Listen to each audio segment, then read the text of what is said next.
Yo, what's going on? Welcome back to Daily Football Zone. Except we're not live. The rest of the DFC crew wasn't able to join me tonight.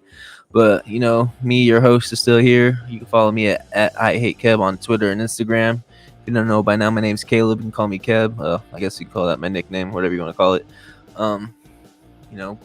Glad to be back posting videos for Daily Football Zone. I know I took a brief hiatus in 2021. And I realized our last actual upload, our last live, was episode 11. That was back on January 20th, 2021. So I know it's been over a year. Been busy. All of us been busy. Doing our own thing, working normal 9 to 5s. Also got another hip hop podcast called Pure Rap Podcast. You can check that out as well on all platforms, social media and podcast platforms. But been busy. But with the free agency frenzy going on, I felt like it was a right time to get the crew back together, start talking some football. Except they weren't able to join me tonight. We did episode 12 last night, so you can go back on YouTube or Twitter to watch the replay of that. Plan on eventually getting our episodes on podcast platforms like Apple and Spotify and Stitcher and I think Google Podcasts, and there's a bunch of them. But eventually we'll get those episodes on there. Hopefully this might be the first one we put up there. We'll see. It's a whole another process we got to do. But I wanted to come on tonight and talk about everything that's going on in the NFL, especially today. We got big news that broke out. We can go jump straight right into it. Deshaun Watson, who was traded to Cleveland, and who would have thought? Because yesterday they were saying that Cleveland was eliminated. That's like the first thing you saw yesterday morning on a Thursday, and next thing you know, this afternoon on Friday, it turns out he had a change of heart, I guess, and decided to roll with Cleveland. So I can break down the trade details. The Texans are trading quarterback Deshaun Watson and a 2024 fifth round pick to the Cleveland Browns, and in return, Houston will get first round picks from 2022, 23, and 24, plus an additional 2023 third round pick and a 2024 fourth round pick. So they gave up a hefty lot of draft picks. Surprisingly, no players were involved. I knew they were wanting players. I know, me being a Panther fan, they're saying they're wanting some young players involved in a trade, but I guess they rolled with draft picks instead. I'm not sure what Carolina was offering them. I'm hoping they release those news. I was curious what we're offering them, but he ends up going to Cleveland. He's not going to the Saints or the Falcons, so I'm happy about that. Not having to face him twice a year. The Panthers were eliminated officially last night, but I can jump more into that later because I got a whole segment about that. But they gave up a lot. They're also making him get paid more. He's getting a fully guaranteed 5-year contract worth $230 million.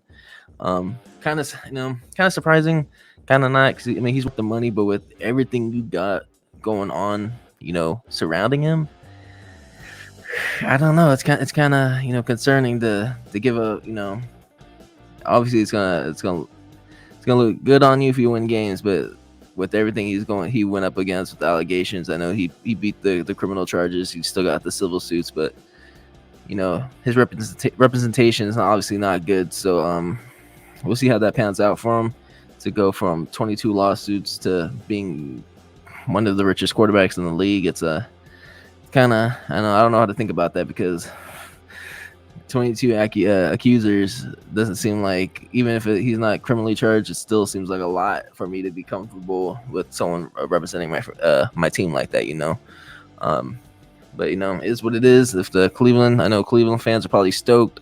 The Texans are probably just gonna roll Davis Mills then, going into his second year.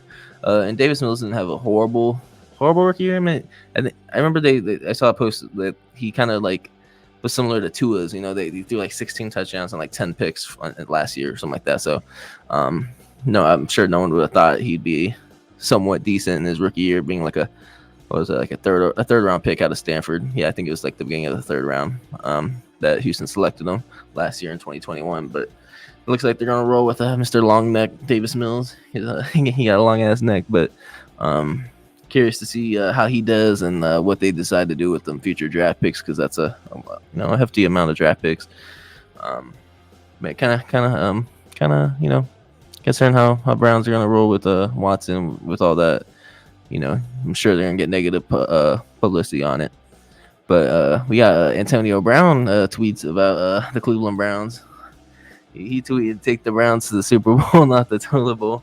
Okay, kind of, you know, Cleveland Antonio Brown, CAB. I don't know what he's trying to get with that, but kind of found that kind of funny. Do you think, if y'all think the Cleveland should sign Antonio Brown, man, leave a comment and let me know how y'all feel about them tweets and if would he be a good fit with Amari Cooper in that locker room, man.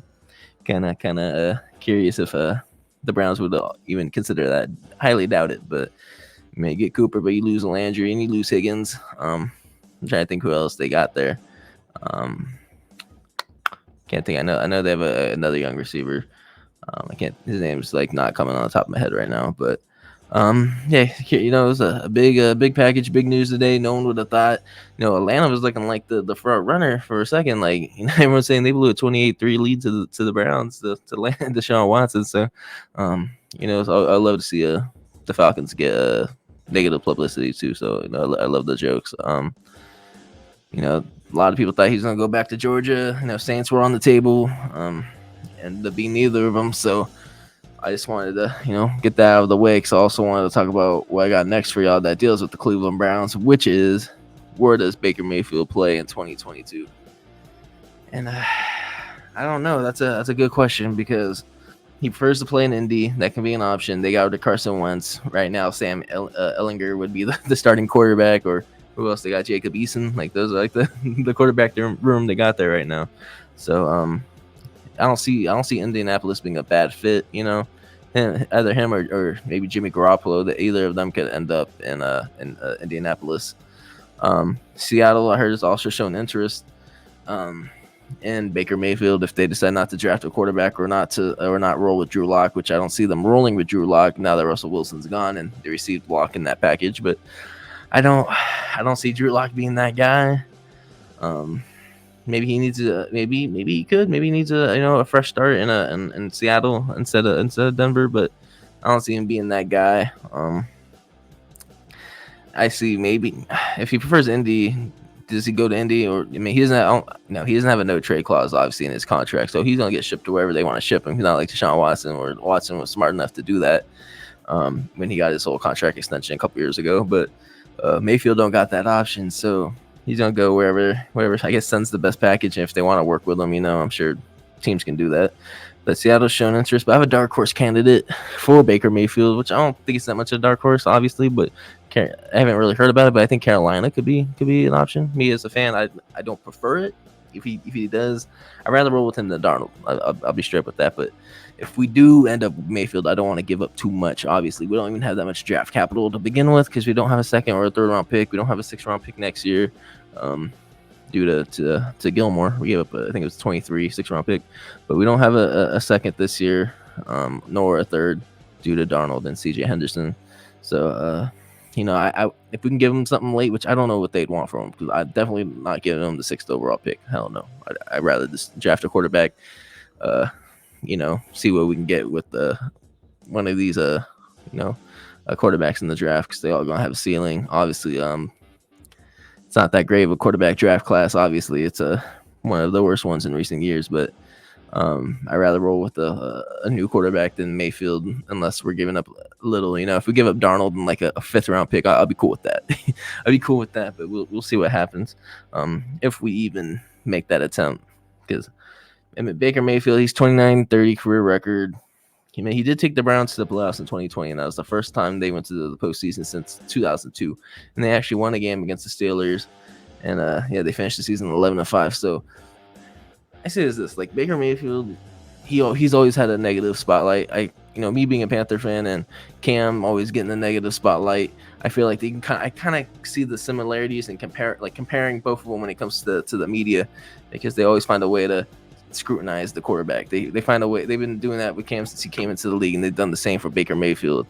And I don't want Baker Mayfield, but I'll kind of defend him in that kind of spotlight where he has done a lot for this team. Where he won their first game, and what was it when the first game he came in? He came in at halftime. What was it, like week 3 or so in his first year, and then he led the team back to win or something like that. Their first game since like 2016 or some shit. They went like 0-16 in 2017, something like that. But he did that. He, gave the Browns some hope, I guess you could say. And then last year, it's kind of, he had the shoulder injuries that, hurt him. And he went 6-8 as a starter last year. And, tension, maybe he needs to mature. The Browns say they want a quote unquote adult at quarterback. So maybe there's, behind the scenes stuff where immaturity comes into play. And obviously that doesn't help your draft. That doesn't help being able to trade him, I think, if you're calling him not an adult pretty much. Like, I don't know what they're thinking putting that out in the publicity, but I'm gonna take a little drink, man, because I'm kind of rambling. Shit's bigger than usual, but and then the whole thing yesterday is like when we thought they were eliminated, the Browns thought we all thought the Browns were eliminated. So Baker Mayfield requested a trade yesterday morning because the night before he put pretty much a farewell statement out on social media. So you kind of see where he was headed, and he wants out. But then the whole report was that the Browns were gonna accommodate for his trade request. So what, is he being held hostage or what? And then now it's obviously clear they're gonna trade him. If you got Deshaun Watson, you got to trade him now. So yeah, it's just funny how it seemed like they're gonna keep him prisoner for at least a day, and then now today he looks like he's gonna be a free man. But good for Cleveland. They got Amari Cooper. I still think they can bring in another receiver. You still got the run game, and the defense is still young and good. So it's gonna be really competitive in that division because you still got Baltimore with Lamar Jackson. You got Pittsburgh still has a pretty good defense, and we'll see what Mitch Trubisky does at quarterback if they decide to roll with him. And then you got the Bengals, Joe Burrow. They're coming off a Super Bowl appearance, and who would have thought that if it was a year ago from today? Who would have thought they'd be in the Super Bowl? That's a crazy story, but obviously it didn't turn out the way they wanted. But they're still coming off that appearance, winning the AFC, and it'll be a lot of people are publicizing the AFC West, but the AFC North might just be as competitive as well, bringing in Deshaun Watson. Which he might be rusty though, because he hasn't played in over a year, so there could be some rusty might need to shake off. But I think he's still going to be the same Deshaun Watson we've seen. But it's also curious to see what the NFL does to punish him, because they haven't punished him. They might give him a 4-game suspension, a 6-game suspension. I know he'll probably appeal it, because if they give him like an 8-game suspension, he can always come with the appeal that he pretty much suspended the whole 2021 season so he didn't get to play. So he could use that as a way to lower some games. Could end up being like 2 or 4 if they depending on what they do. He might not get suspended at all. Really, it's just kind of curious to see what the NFL does with that. I feel like it hasn't really been talked about a lot in the media. Where like, is he going to get suspended? Because I haven't really heard anything about that as much. So might take a couple of days or weeks for him to actually come to a conclusion if he will be missing time or not. But yeah, we can go into the next topic we got for today. We got the Panthers making moves on Friday, not just with the whole Deshaun Watson talk, but I'm gonna start off with DJ Moore's contract extension. He got a 3-year extension worth $61.8 million, $41.6 million guaranteed. So he's locked in for another 4 years due to that 3-year extension. He's been, I'd say, one of the most underrated receivers in the league. I'm not just trying to be biased or boast him because he's on my team, but you look at it, he's played with Cam Newton, who's pretty much out of his prime. When he came into the league with Newton, he's dealing with shoulder injury and foot injury, where he didn't get the 100% healthy Cam Newton. And then he has to go with quarterbacks like Kyle Allen and Will Greer and a bunch of other no names, Taylor Heineke, Teddy Bridgewater, PJ Walker, Sam Darnold. The list goes on with a bunch of nobodies, pretty much, that he had to deal with that quarterback. But he's the only receiver the past 3 years to put up over 1,200 scrimmage yards. So it goes to show that he's still doing stuff with the rock. I mean, his touchdown numbers aren't great. He had 2 in his rookie year, then 3 straight four touchdown seasons. But again, he in those 3 seasons, he's put over 1,000 receiving yards. He had like 93 catches last year, like 87, I think, in 2021, something like that. Even with Robbie Anderson on the other side, so he's still putting up numbers. And I think it's well deserved. Give him a quarterback. If it's Baker Mayfield, or we roll with a different quarterback in the draft, or sadly if we have to stick with Sam Darnold for one more year, I hope not. But whatever we decide to do, DJ Moore is obviously a weapon out there, and he's, I'd say, one of the most underrated receivers in the game. He just needs a better talent thrown his way. I think ideally I would like to somehow get rid of Darnold, re-sign Cam, and then draft, say, someone. If we can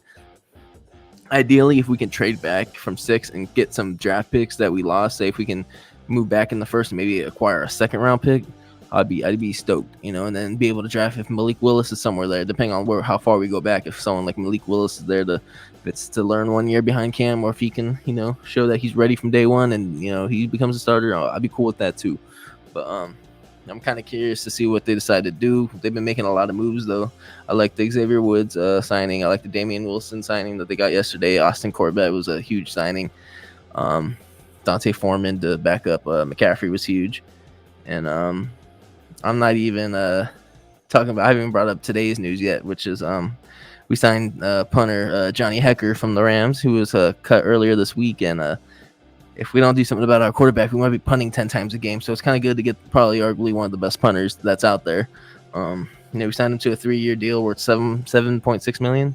So no, not bad. He was on the Rams from 2012 to 2021. So he's been there for a minute. He was a 4-time first-team All-Pro, 2-time second-team All-Pro, and a 4-time Pro Bowler. So he has the stats and accolades to show why he's arguably probably the best punter of this last decade. So to be able to sign him, that's huge. That's obviously going to help us in the field possession game. I like the moves we made. We also signed Bradley Bozeman from Baltimore. He can play center or guard, which I think Pat Elflein was supposed to, before today, it was lined up to be center because we lost Matt Paradis and then Michael Jordan. I think not the Michael Jordan, but Michael Jordan was left guard, and then they're putting Corbett at right guard. So I'm assuming they're gonna put Bozeman at left guard over Michael Jordan. So not bad. He started 16 games in each of the past 3 seasons for Ravens. He started 16 games in each season. So that's he's been healthy.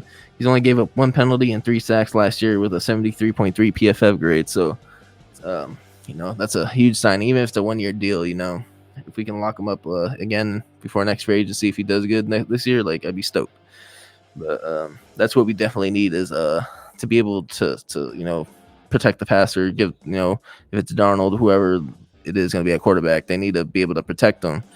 And bringing in Bozeman and Corbett, Christensen had a pretty good end of 2021 as a rookie, and then you put Bozeman at left if it's left guard or center, either or, and then if it's left guard, you'd have Pat Elflein at center, which is iffy, but is what it is. And you got Austin Corbett at right tackle and Taylor Broughton at right tackle. I feel like that'd be probably one of the best offensive lines we've had in a minute.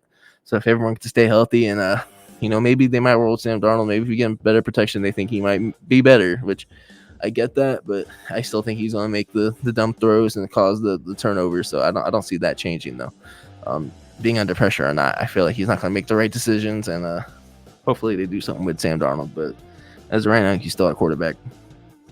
We get into more Panthers news though. The Panthers also signed defensive tackle Matt Ioannidis, signed him to a 1-year deal, and I thought that was a solid pickup as well to pair him with a not Quan Short, man.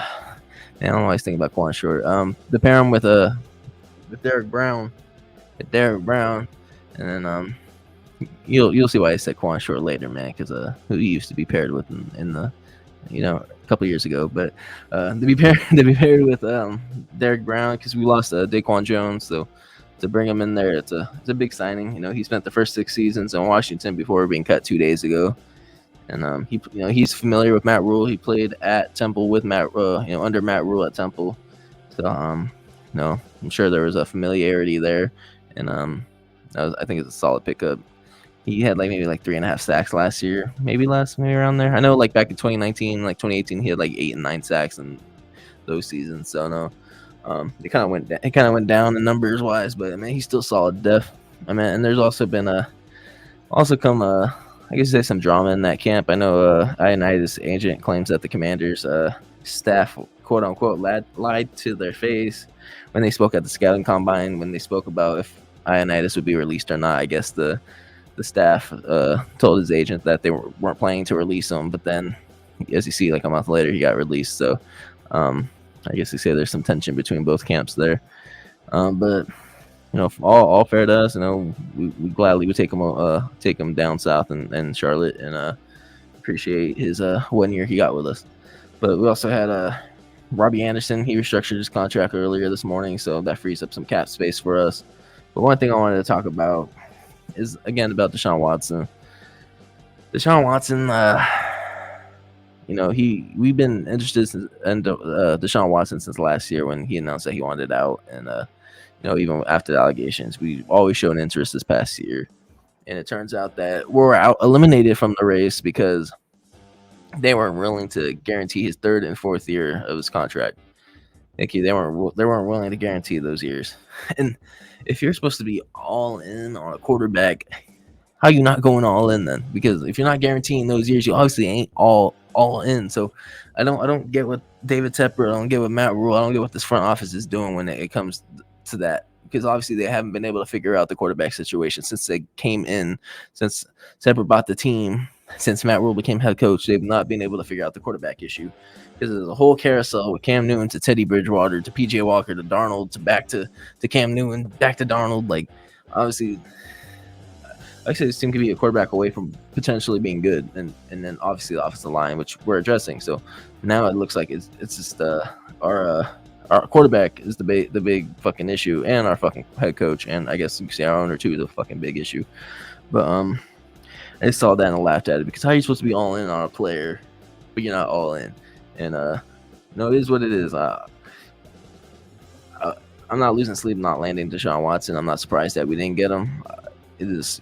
I'm just a fan of this team. I'm just going with the flow. Obviously, I don't support Watson, especially when it comes to his allegations, because 22 accusers is too much for me to believe that he's telling the truth or he's innocent. Like, I can't say that he is, even though he beat the criminal charges. So not having to put that publicity on us, I'm kind of thankful that he's not a quarterback. And then I'm happy he's not playing for the Saints or the Falcons. But it is what it is, and we're gonna figure out our quarterback situation one day, I hope. But we can go into some more news. We got Juju Smith-Schuster is headed to Kansas City. He was testing for agency last year, and Chiefs offered him a contract, and then I guess he turned it down to re-sign with the Steelers. And I guess he turned down more money than to re-sign with the Steelers.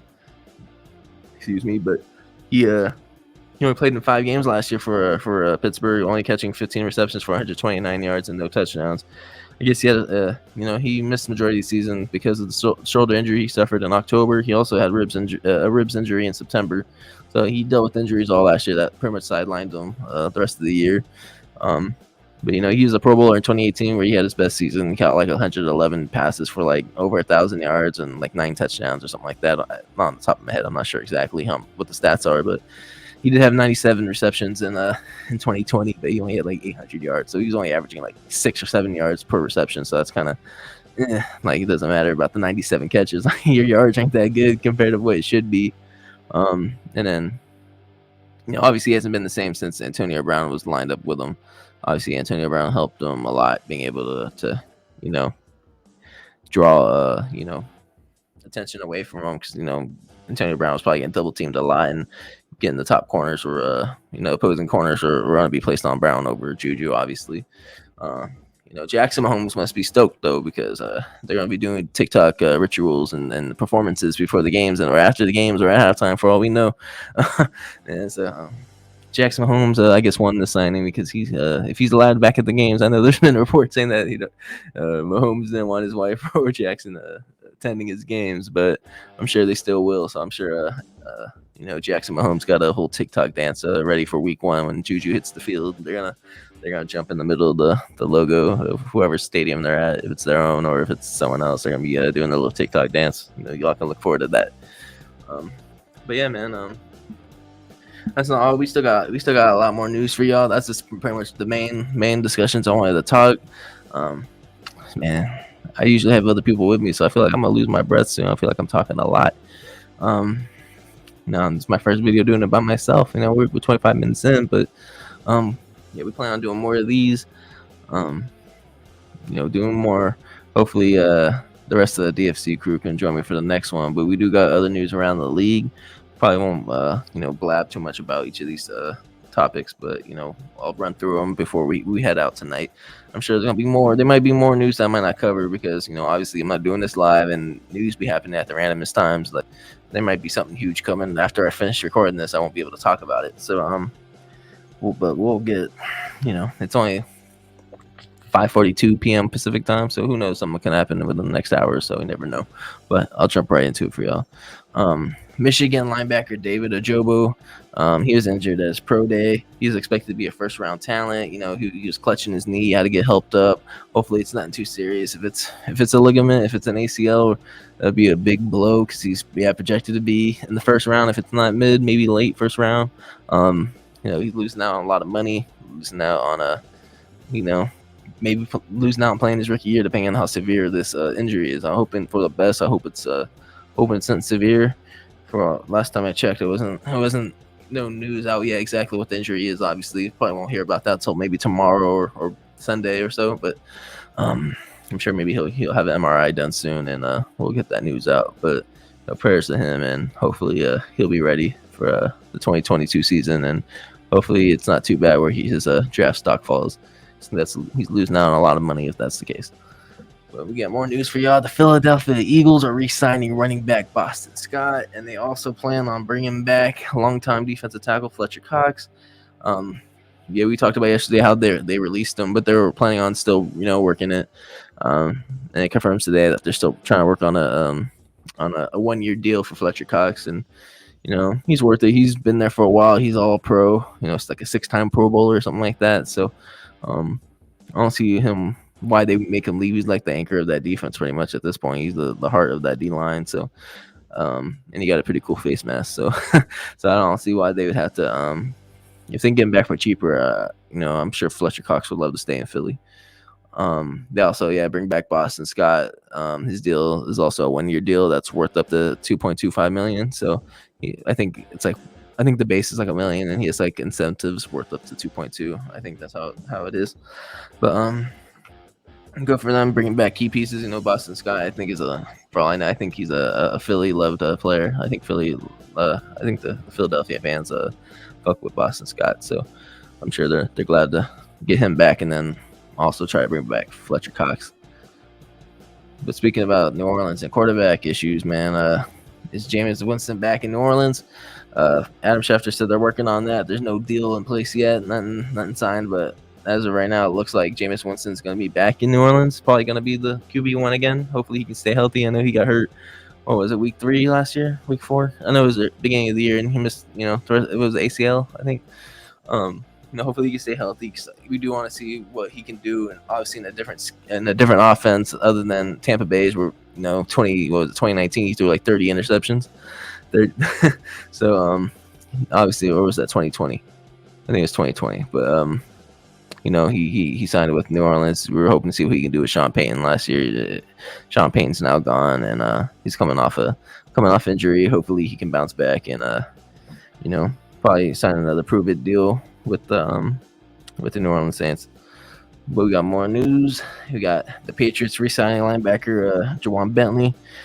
Bentley had 109 tackles last year, which is the first time in his career he's recorded 100 plus. He also had a sack. Bringing back Bentley, it's most likely Dante Hightower is gone, the longtime linebacker for New England. He's most likely out the door.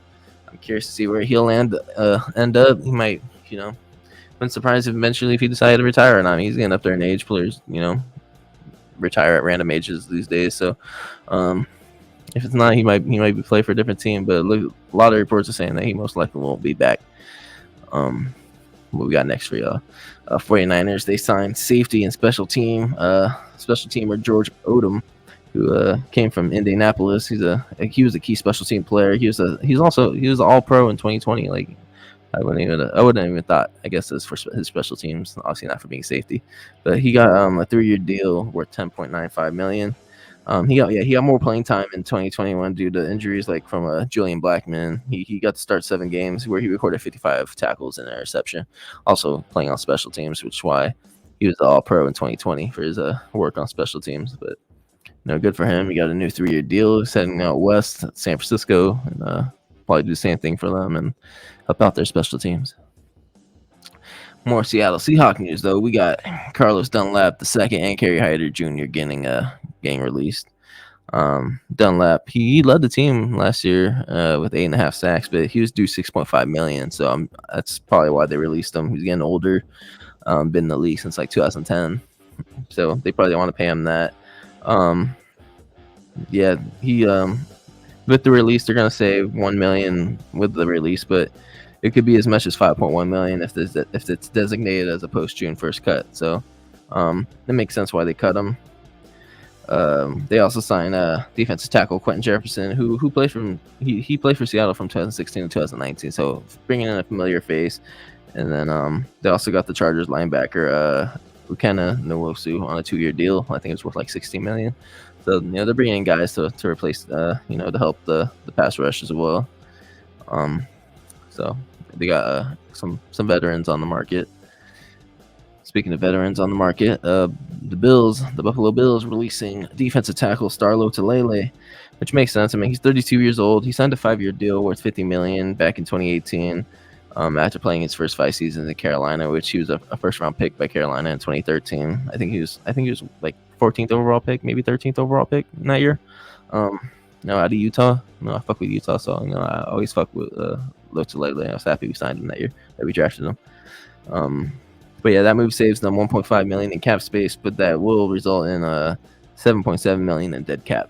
So that's a hefty number. I mean, he opted out of 2020 due to COVID, and then he caught COVID last year, and they saw a decline in his production. So it makes sense. They also signed 3 defensive tackles this week with Jordan Phillips, Daquan Jones, and Sim Settle all signed to Buffalo. So it makes sense that they don't want to pay Starlo Tulele that.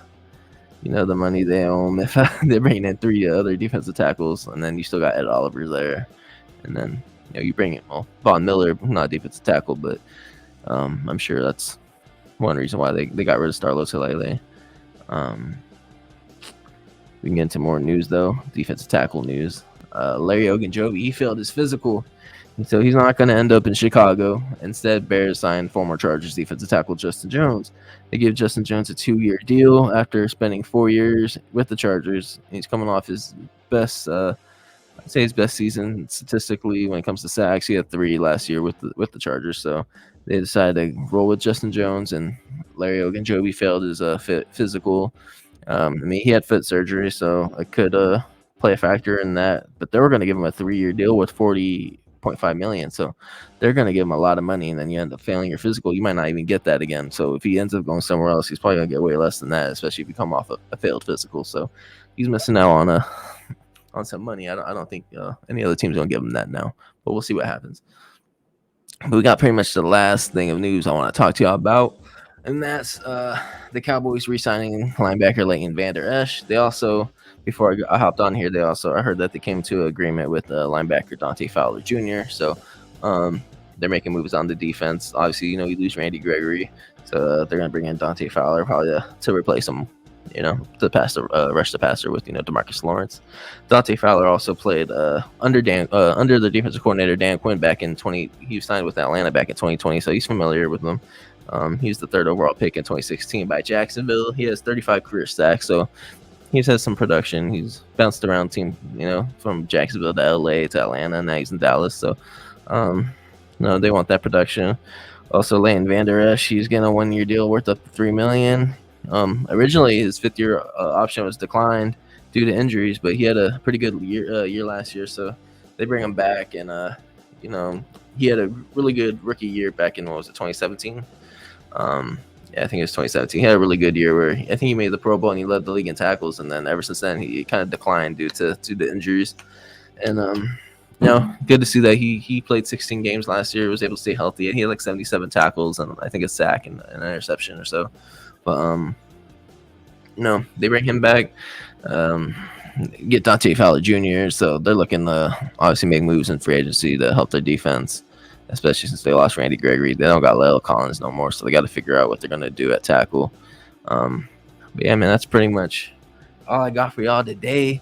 I'm hoping to do more of these videos, more live videos as well when I can get the DFZ crew like Jake X and Darian to come join me to talk. And of course, man, whoever's I'm cool with a lot of football fans, so I always want to bring in other people to talk football as well.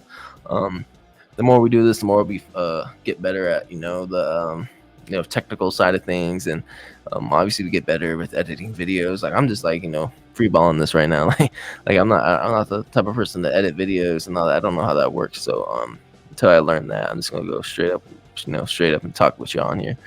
Maybe the next video I might do it live. It's by myself too, but I always wanted to try out a video where it's not live.